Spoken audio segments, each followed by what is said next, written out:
બ્લોકોરા કંપનીમાં બ્લોકોરા કોઈનના નામે રોકાણ કરાવી દરરોજ 1% લેખે વળતર આપવાની લાલચ આપી રોકાણકારો પાસેથી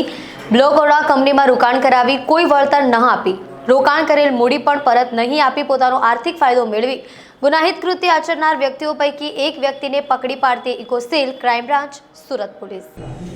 બ્લોકોરા કંપનીમાં બ્લોકોરા કોઈનના નામે રોકાણ કરાવી દરરોજ 1% લેખે વળતર આપવાની લાલચ આપી રોકાણકારો પાસેથી બ્લોકોરા કંપનીમાં રોકાણ કરાવી કોઈ વળતર ન આપી રોકાણ કરેલ મૂડી પણ પરત ન આપી આર્થિક ફાયદો મેળવી ગુનાહિત કૃત્ય આચરનાર વ્યક્તિઓ પૈકી એક વ્યક્તિને પકડી પાડતી eco cell crime branch Surat.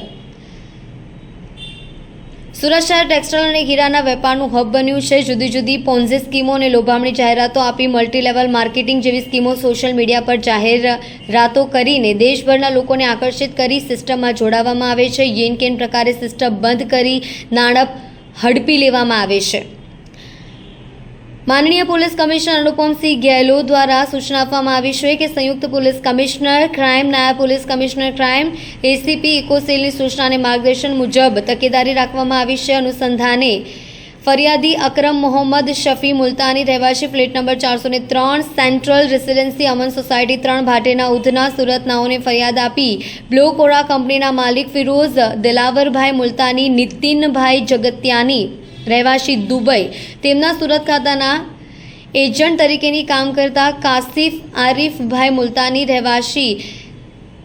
Ejaz Arifbhai મુલતાની જાવિદ પીરુભાઈ મુલતાની નાઓ મારફતે 15/5/2022ના રોજથી બ્લોકોરા કંપનીના બ્લોકોરા કોઈનના નામથી રોકાણ કરાવી 1% મુજબનું વળતર મળશે તેવી વાતો કરી જણાવી $20 USDTથી લઈને $5000 વાળી અલગ અલગ સ્કીમોમાં રોકાણ કરાવી અને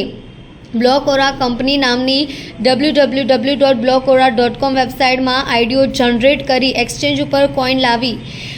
તેવું જણાવી વધુને વધુ રોકાણ કરાવી એક્સચેન્જ ઉપર કોઈન હોવાનું જણાવી અને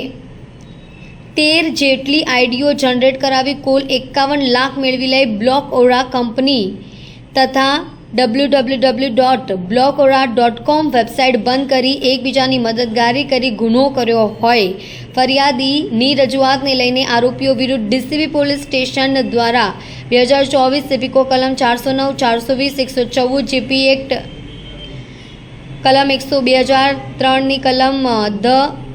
price chits and money circulation scheme act 1978ની કલમ 4, 5, 6 મુજબનો ગુનો તારીખ 29/9/2024ના રોજ દાખલ કરવામાં આવ્યો હોય સદરુ ગુનાના કામે